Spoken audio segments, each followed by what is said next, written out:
Hey guys, it's Monica and welcome back to my channel. In this video, I'm going to be sharing with you some tips and ideas on how to deal with toddlers and young children when they're struggling with hitting and aggressive behaviors. By the end of this video, you'll have some effective tools on how to deal with these sometimes tense situations effectively and with love.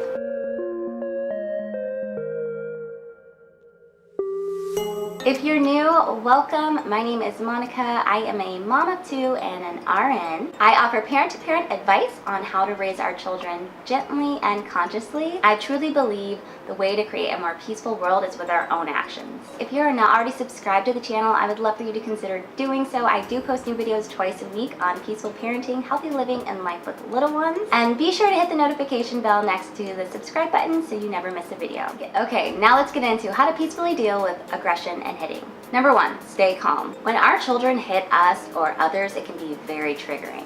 But the most important thing to remember, and one of the hardest, is to stay in control of our own emotions and don't join the chaos. This will only exacerbate the problem. Remember, that initial trigger of emotion that you might feel is a stress response to fight or flight. And this is designed to get us out of trouble quickly. So there is a function for this, but it does not apply to our interactions with our young children. In case of a toddler hitting you or someone else, they are not a serious threat, and this is not an emergency. So stay calm and in control, and don't let your emotions control you. This is the exact thing we're actually trying to teach our children so that they learn to control their own emotions, and they in turn learn how not to be inappropriately reactive as well. So take a deep breath, be in control of your reactions, and have a plan on how you're going to deal with it. And remember, our children are not our enemies. They are not trying to make our lives hard or trying to give us a hard time. They're usually really struggling and just having a hard time. And these are great learning opportunities to teach our children how to react when triggered, and they will in turn learn from watching us how to deal with big feelings.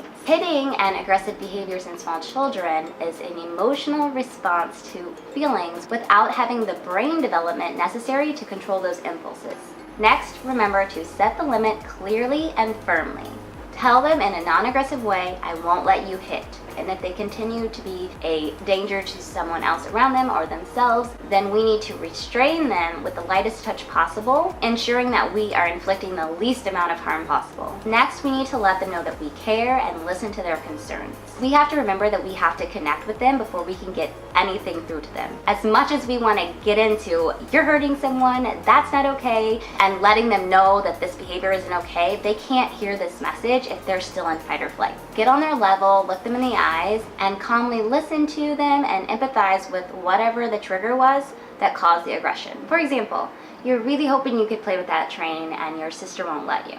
Or you're really wanting to watch this show right now and you're really upset that we can't do that right now. At this point, you could ask them to tell you more about how they're feeling so that they feel understood. This isn't to coddle them or be permissive of the hitting or the aggression. This is to help them learn how to express their feelings in words and in appropriate ways, and to help them discharge all of those feelings of upset. Try to soothe them and show them ways to manage these big feelings. You want to help them get out of that fight or flight response that triggered the behaviors, which is that lower brain level of thinking. And in order for them to feel safe, we have to be as non-threatening and neutral as possible. Once we get them out of that lower level fight or flight part of the brain, this is when we can ask them, how do you think this makes the other person feel when you do this? And we have to do this without inducing shame or threatening them. If they do feel threatened, then they'll shut up and they won't be able to hear what we're saying. And we want them to feel like we are a person that can help them because they really don't want to act like that. They want to be in control, and they'll be receptive to us helping them figure out how to control themselves. Once you're at this stage where they're calm and they're receptive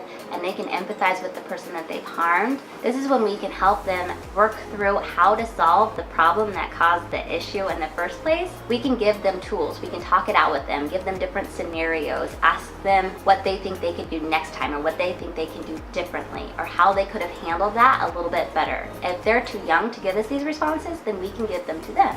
We can say, next time if you're feeling really upset, you can maybe ask your friend to trade. Maybe your friend will want to trade the car for the train. Or if they're not up for a trade, maybe you can find another activity to do in the meantime, and if it's hard for you to wait, I can be there to help you find something else to do while you wait. Helping them work through the problems and find solutions and give them tools to handle the situation in the future is the best way for us to help them learn to manage their feelings. If we're just punishing them or scolding them or yelling at them, that doesn't teach them what to do next time. They need those tools. They're learning. They're very young.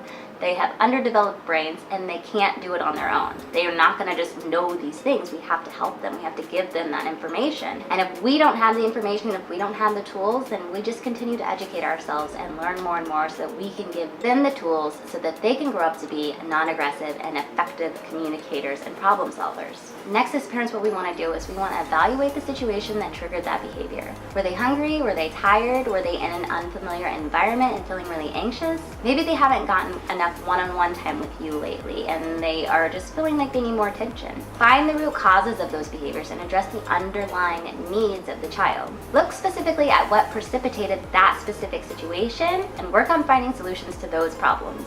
Next up, we want to recognize their wins. Foster positive behavior by noticing their progress. Sometimes we can fall into the trap of only noticing or verbalizing to them what they're doing wrong. But it's so important for us to acknowledge the positives and notice and share with them what we see them doing right and what they're doing well and how last time maybe they would have handled it differently and this time we see that they've done it like this, and that must have been really hard to stop yourself because you looked like you were really upset, but you were able to stop yourself this time. And if they didn't in this instance, you can spin that and make it positive and say, you know what, you made a mistake this time, but it's just going to get easier for you to stop yourself next time. Overall, developing a strong relationship with our children is so important because we can use these relationships to be a positive influence and give them the skills that they need to handle all of these big emotions in a positive way. Okay guys, I really hope this was a helpful video for you. If you liked it and want to see more like this, please be sure to hit that thumbs up button. It really helps me out a lot when you do. Comment below any real world scenarios you would like me to break down in a peaceful parenting manner